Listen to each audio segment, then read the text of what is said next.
Girl, ang haba ng buhok mo. Yung heartthrob ng campus, niyaya ka sa isang date.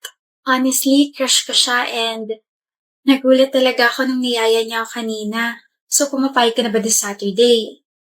Yes, magpasalamat ka sa akin at ako ang nag-push sa kanya para i-date ka kasi torpe yung tropa kong yon. Just wait for him to confess and happy ending na kayo.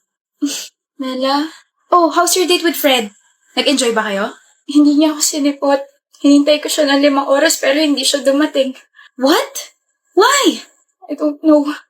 Baka hindi niya talaga ako gusto, Mela. Baka naman ba yung suot mo? I really hate your style. Sinasabi mo ba nakita niya ako noong Saturday pero dahil sa suot ko hindi siya tumuloy? Kung ako rin naman nasa posisyon niya, hindi kita lalapitan at papatulan. Siyempre mahihiya akong kasama ka kasi ang batoy mo. Bakit? You really think na magkakagusto talaga sa'yo si Fred? Girl, wake up. Wala ka sa Wattpad. Why are you doing this to me? Nakakairita ka. Nakikita pa lang kita, nasusuka na ako sa'yo. Magkaibigan tayo, Mela. Huh? Hindi tayo magka-level tanga. Good job, Fred. Napahiya mo ng bongga si Vina. Huh? You ditched her last Saturday, diba? Sobrang ilusyonada niya kasi. She needs to know her place. Wala nangyaring ganun. Huh? Natuloy kami ng Saturday. Sobrang nag-enjoy ako kasama siya. Sobrang komportable ako kasama siya. I'm glad you pushed me na yayain siya. Hindi ko sinabi mag-enjoy ka. I told you na yayain siya at pagkatapos nun, hindi mo siya sisiputin dahil ang goal natin ay mapahiya siya. Pero hindi ako ganung klaseng tao. You are useless. And you are insecure. What? Bakit ba ayaw mo sa kanya, Mela? I hate everything about her. She's baduy. Pangit niya na nga, pangit niya pa manamit. Maganda kaya si Vina. Tsaka hindi siya pangit manamit. Wala ka lang taste. Can't believe you. Iba sinabi niya sa'yo? Sorry pero sinadjust ko kasi na sabihin niya sa'yo na hindi ko siya sinipot.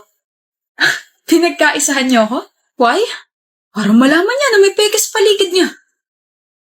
Nga pala, hindi tayo magtropa, Mela.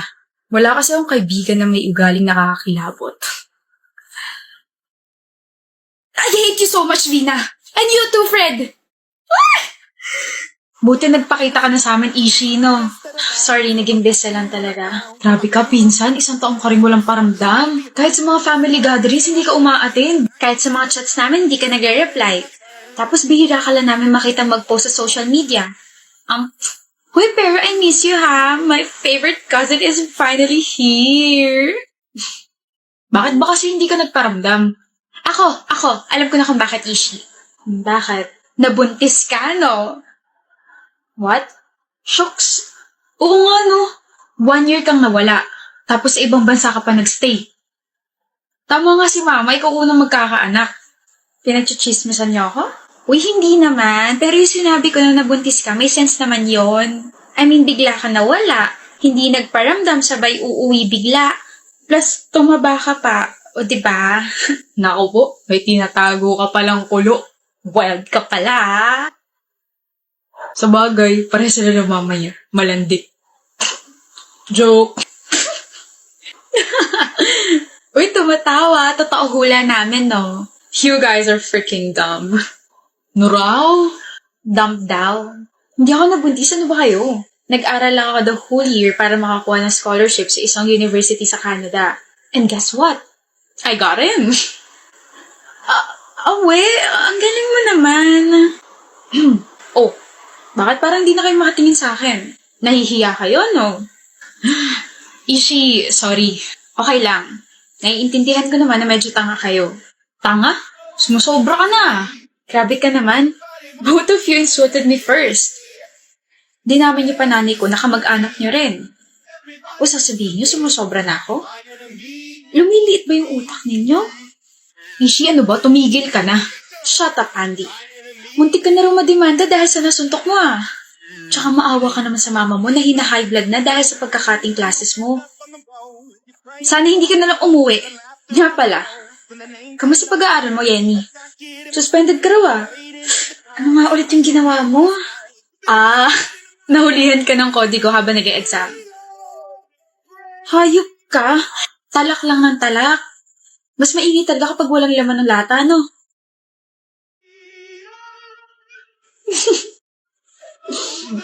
Galing lang ibang bansa, yabang na. She's so annoying. Plastic pa.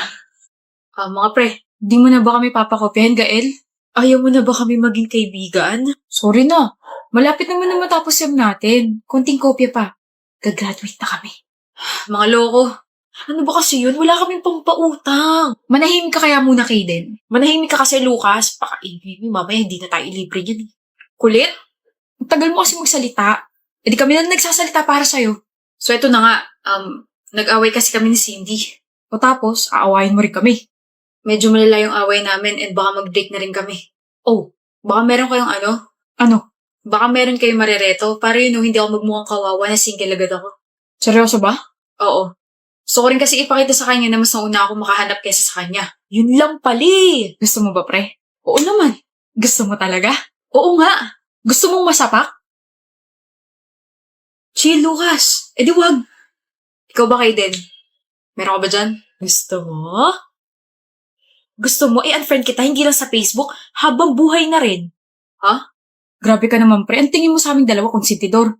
Kaibigan na rin namin si Cindy. She's really kind and inaalagaan ka no, tapos ganyan ka? Okay, fine. Magkaaway kayo yan, pero do you really have to do this, pre?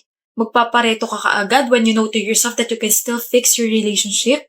Alam namin kung gaano ka head over heels kay Cindy at ganun din siya sa'yo. Nakita pa nga namin kung paano kayo nagsimula 4 years ago. Nagkaroon din naman kayo ng malalaking away before. Alam namin na maaayos nyo rin yan. Baka naman tulog ka pa kaya ganyan takbo ng utak mo. Baka naman hindi ito si Gael. Kahit siya may kasalanan kung bakit kami nag-away? Kahit na.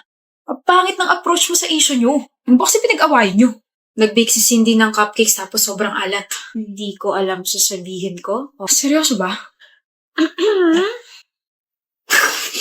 Cindy, di ko alam kung matatawa ko sa reaction ninyo or ako sa mga sinabi ninyo kay Gael eh. Prank ba to? Oo. Nag-usap kasi kami ni Cindy na i-prank kayo kung may mairereto ba kayo kapag magkaaway kami. Tapos grabe, hindi ko naman in-expect na ganun kayo kaseryoso. Pre, kapag nagseryoso ako, napapa-English ako. Halata naman, di ba? Ako rin eh. Napapa-English din ako. Mukha lang akong tatanga-tanga at bobo sa math. Pero hoy, 98 grade ko sa friendship subject. Magjowa nga kayo, parehas takbo ng utak ninyo. Binuulit gagawin yun. Naapektuhan ako eh. Yung dugo ko tumataas.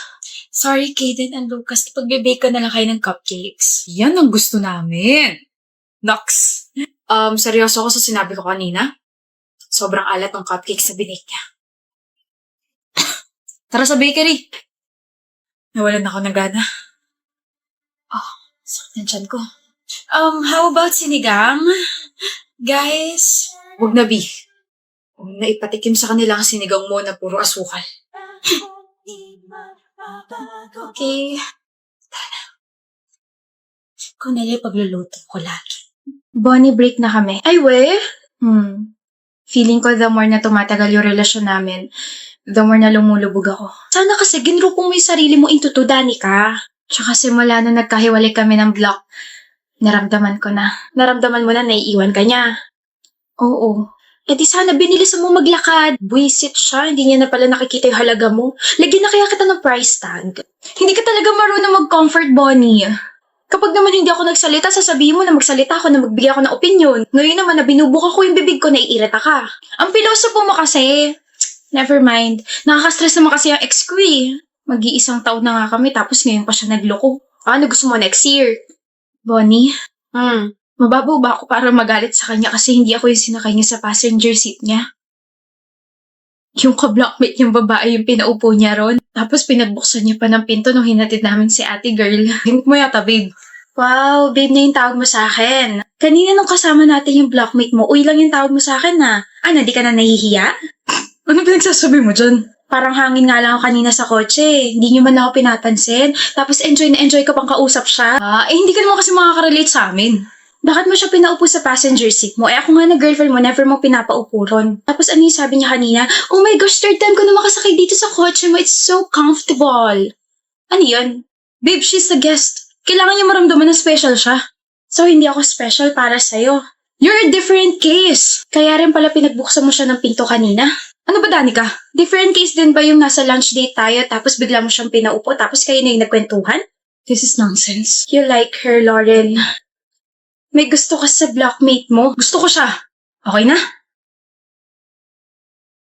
Sira ulong Lauren. Ayun, yun yung nangyari. Alam mo kasi, Danica, minsan yung mga maliliit na bagay pa yung mas nakakasakit ng damdamin natin. Yung mga ginagawa ng mga partners natin sa ibang tao, yun pa yung gusto nating gawin nila sa atin. Pagbuksan tayo ng pinto, offeran tayo ng jacket kasi nilalamig tayo, i-update tayo sa mga bagay na ginagawa nila, kwentuhan tayo ng mga random na bagay. Alam mo, lahat yan never niyang ginawa sa akin. Lahat yan ginawa niya sa ka-blockmate niya. Alam mong ayokong umiiyak ka sa harap ko kasi naiiyak din ako, pero pagbibigyan kita ngayon, Danica. Sige lang. Iiyak mo lang hanggang sa wala nang lumabas na luha. Ilabas mo lahat ng hinanakit mo. This will be a long process pero sinisiguro ko sa'yo, everything will be okay. Gigising ka na lang one day, hindi na masakit. Di mo na siya iniisip, di mo na siya kailangan, di mo na siya miss, hindi mo na siya mahal. Nawala ka ng pakialam sa mga bagay na konektado sa kanya. Take your time to process everything. Hindi mo kailangan mag-guilty kasi nag-break kayong dalawa. Hindi mo kailangan sisihin niya sarili mo kasi nagloko siya. No. Wala kang kasalanan, Danica, okay? Wala kang kasalanan.